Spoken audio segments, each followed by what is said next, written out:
taking a step forward towards my goal, my dream. Maximizing your ability, that's why I came here. It was just always a dream just to come in, handle business, to come here to win. Alabama's always been a big part of my life. Anybody's dream to grow up an Alabama fan, be from Alabama, and then go play at the University of Alabama. I'm telling you, this place is rocking right now in Ryan. I was just told that I'm in a loud environment where decibels hit 100 dBs. There's nothing like a huge game on Saturday afternoon, Saturday night, Bryant-Denny Stadium.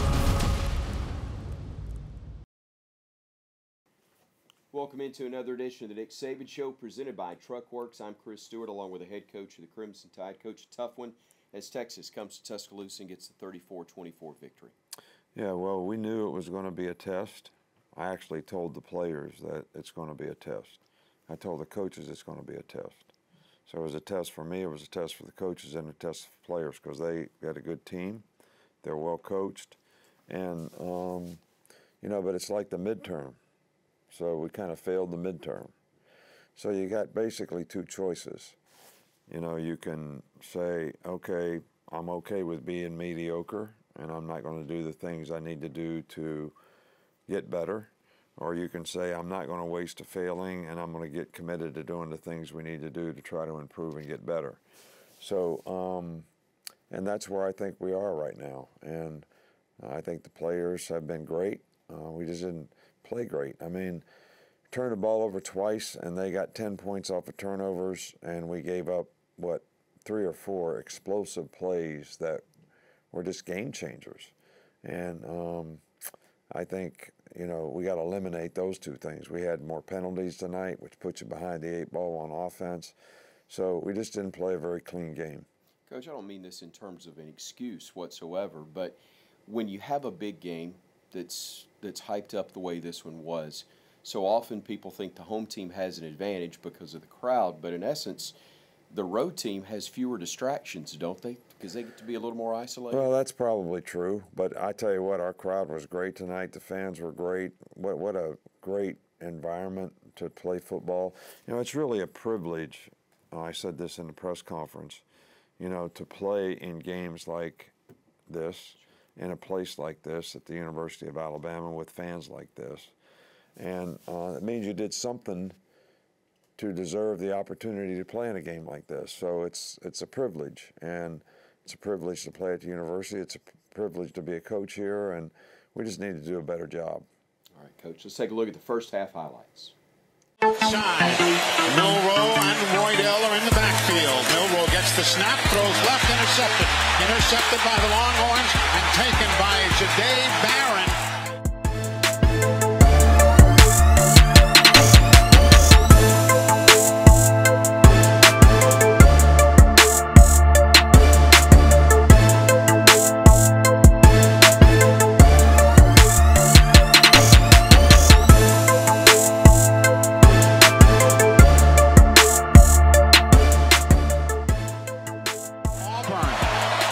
Yep, that's his last name. Kicks up, kick.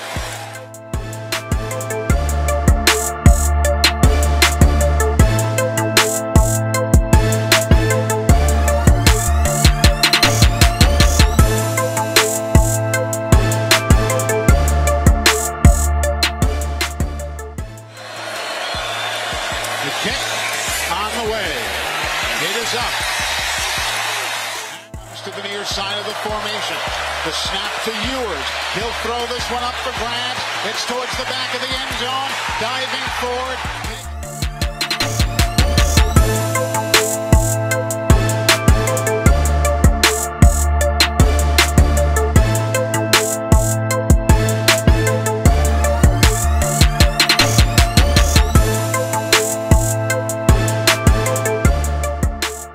Long snap. On the money, the kick is up. Neeland Hibbett is the snapper. James Burnett is the holder. The kick on the way. It is up, and it is good. So a 30-yard. Coach, a one-score game at the half and kind of tough because you had a touchdown anyway, taken off the board just before halftime. Yeah, well, we did have a touchdown taken off. We did end up kicking a field goal there, but We weren't getting off the field on third down. That was a real problem for us in the first half. And but you know, I think the players really came out and played well in the second half in the third quarter, which we had a good talking about it. We made some good adjustments. But the first half, not getting off the field on third down, had some untimely penalties, and that, you know, called a touchdown back were all critical factors in the game. All right, Coach. 13-6 at the half. We've got more coming up here on the Nick Saban Show, presented by Truckworks. The Nick Saban Show is brought to you by the University of Alabama, where legends are made. And by Coke, with zero sugar and refreshingly delicious. Is Coca-Cola Zero Sugar the best Coke ever? Find out for yourself.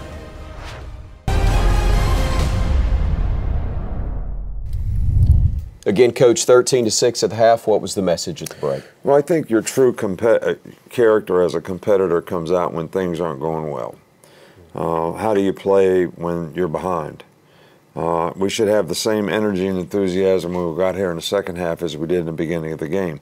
Because I thought we did a really good job in the beginning of the game. We were controlling the line of scrimmage, we were moving the ball, and playing fairly well on defense. But we need to have the same energy when we go out here and play in the second half. And you should have that, because just because we're behind in the game, nobody should be frustrated, because we've got to focus on playing the next play and play one play at a time. And I thought, you know, our best quarter in the game was the third quarter. We did a good job defensively, and we did a good job of scoring some points on offense to get ahead 16-13, and then, you know, kind of fell apart. All right, Coach, let's take a look at those highlights you referenced here on the Nick Saban Show.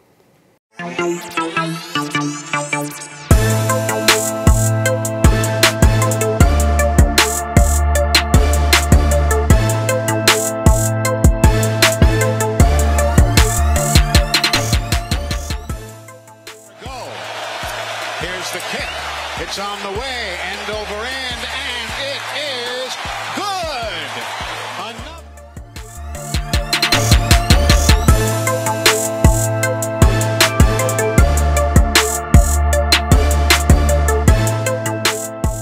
Burt's Auburn. Kick is on the way. It is up. It is no good. Wide left. It is no good. Wide left. As good as a turnover, right? As good as a turnover. Man in motion goes to the far side. Here's Milroe. Loads up. Looks down the left side. He's got a man there open in the end zone. Touchdown, Jermaine Burton. That will be 49 yards. And that, ladies and gentlemen, gives Alabama the lead for the first time in this ball game. Wow.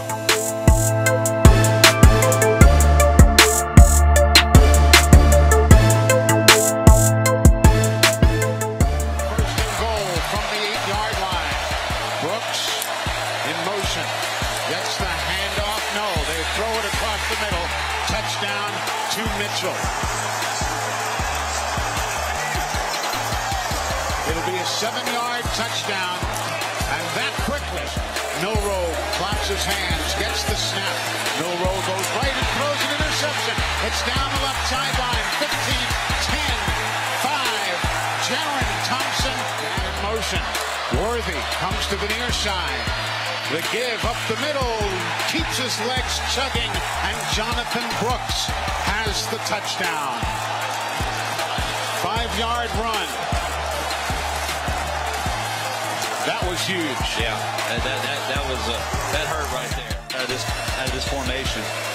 Again, a low snap. Picked up by Milroe. He'll throw, and it's caught by Nyblock. He'll make the grab down to the 15, 10, 5. Touchdown, Alabama.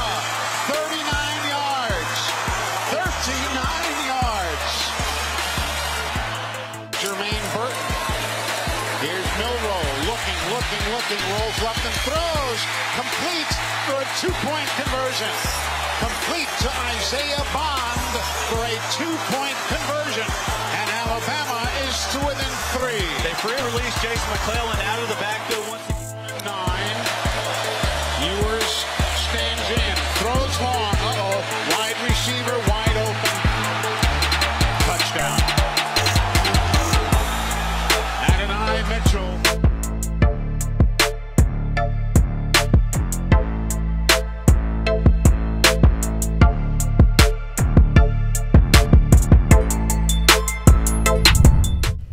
Coach, at the end of the ball game, stat sheet doesn't always tell the story, but today, unfortunately, it somewhat did. Well, I think several things. 10 penalties put you behind the 8 ball. Took a couple scores off the board. 2 turnovers that led to 10 points. Giving up explosive plays on defense. 3 or 4 huge 50-yard plays. Look, they're a good team and they're well coached, but it's hard to win when you do that. And I think we all have to learn from it and get better, and I think we're capable of doing that. And I think our players are all in to do it. 34-24, the final. We've got more coming up. Stay with us right here on the Nick Saban Show, presented by Truckworks. The Nick Saban Show is brought to you by T-Mobile, bringing 5G to hometowns across the SEC and proud partner of Alabama football.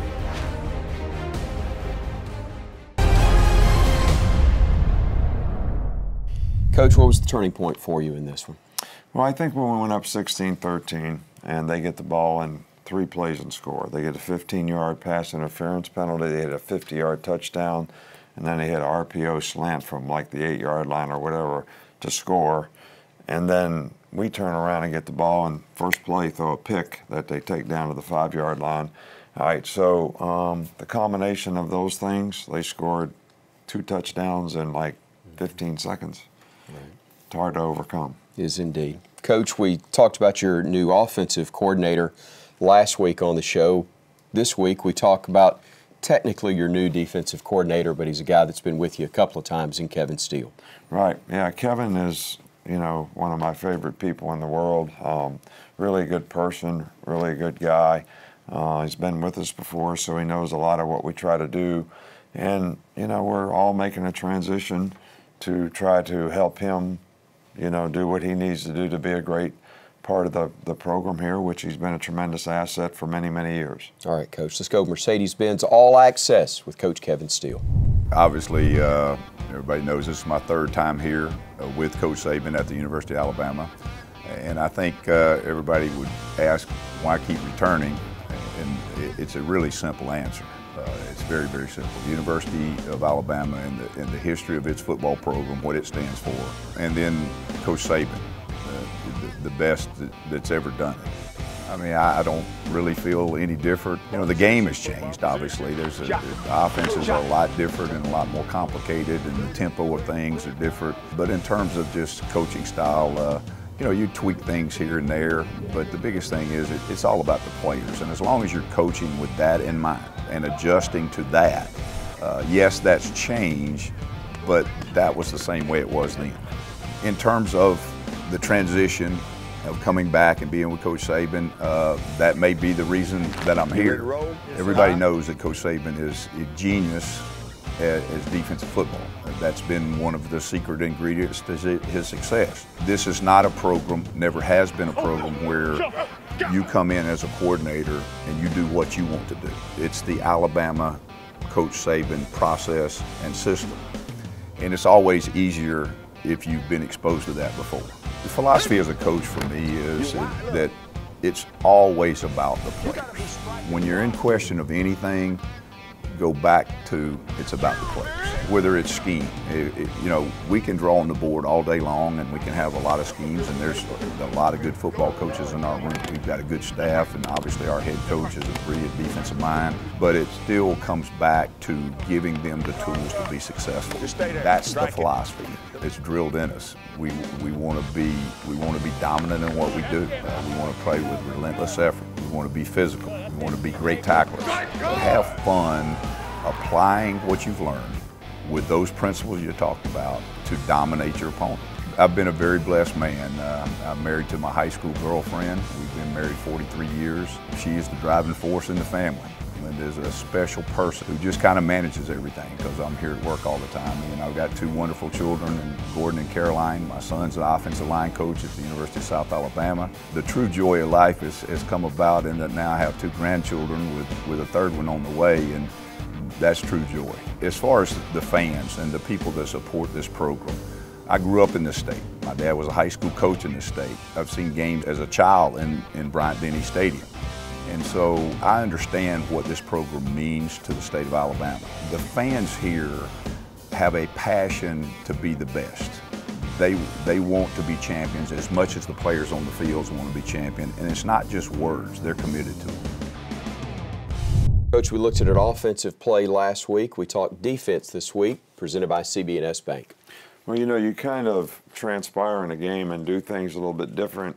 The first couple third downs, we didn't have any success on. We got picked playing man-to-man. We're trying to put a little more pressure on the quarterback, and a lot of it was things going to the flat. So here's an example of two trap. We're in an odd defense, so the whole line is going to slant this way. This guy's dropping to the flat. He's got the back half, and we're trapping the flat, cutting 2, and the back safety's cutting 3, and this safety's playing over the top. So when you see this play transpire, Malachi's got his guy inside and up the field. Kool-Aid's trapping. All right, 2's got 8 over the top. 6 is coming from the backside. So when they throw this bubble, they don't have much success. And it's a good play for us, good pressure for us, and we trapped them in the flat when they were trying to pick us. The Nick Saban Show is brought to you by Coke with 0 sugar and refreshingly delicious. Is Coca-Cola Zero Sugar the best Coke ever? Find out for yourself.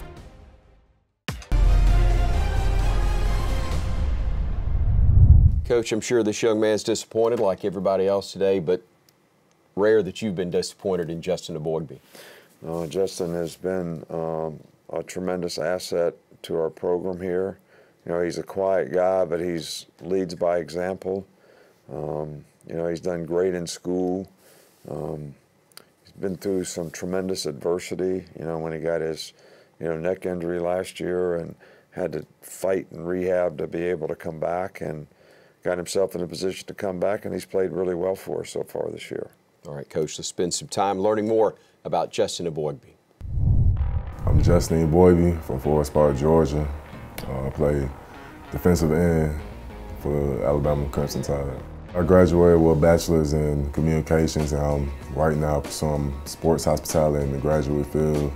And I just want to be around the sports field, and I want to, become a sports analyst for one of the major networks in the sports world. The reason why I chose to come to Alabama is because I wanted to be far enough from home, but close enough, but also I wanted to put myself in a situation that wasn't the most comfortable. I wanted to go somewhere that I could push myself each and every day, even in times when I didn't want to. And I also wanted to go to a program that history was rich, tradition was rich, and I think I made the best decision for myself. Last season, after the 4th game against Vanderbilt, in practice, I obtained a neck injury going to attack a block in team run. I felt a stinging sensation down both my arms, and I knew something wasn't right. I told the medical staff, and they wanted to pull me right then and there, but I told them that I wanted to finish out practice. By the grace of God and, by a great training staff, I was able to, come back a little bit earlier in the process timeline, and I wanted to put everything together, so I was like, it's only right to come back one more time.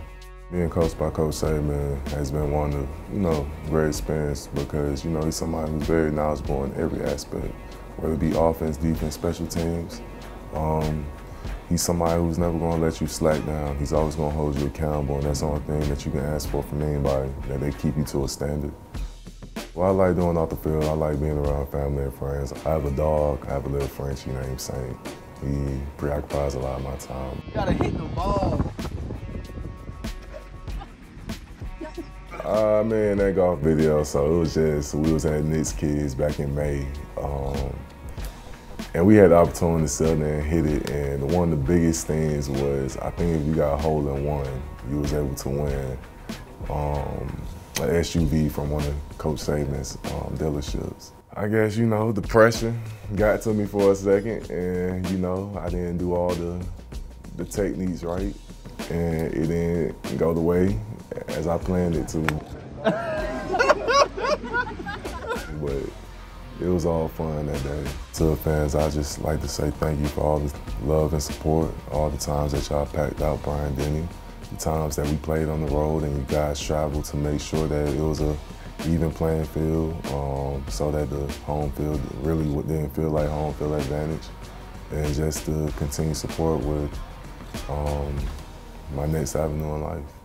The Nick Saban Show is brought to you by Ford. The Ford F-150 helps make your game day traditions bigger and better, season after season.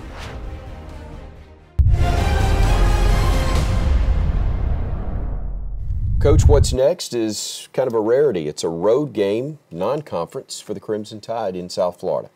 Yeah, well, you know, our focus needs to be on what we need to do to get better as coaches, as players, how we practice, how we prepare, having a better system and scheme for our guys to execute and do a better job of preparing them to play in the game by what we do.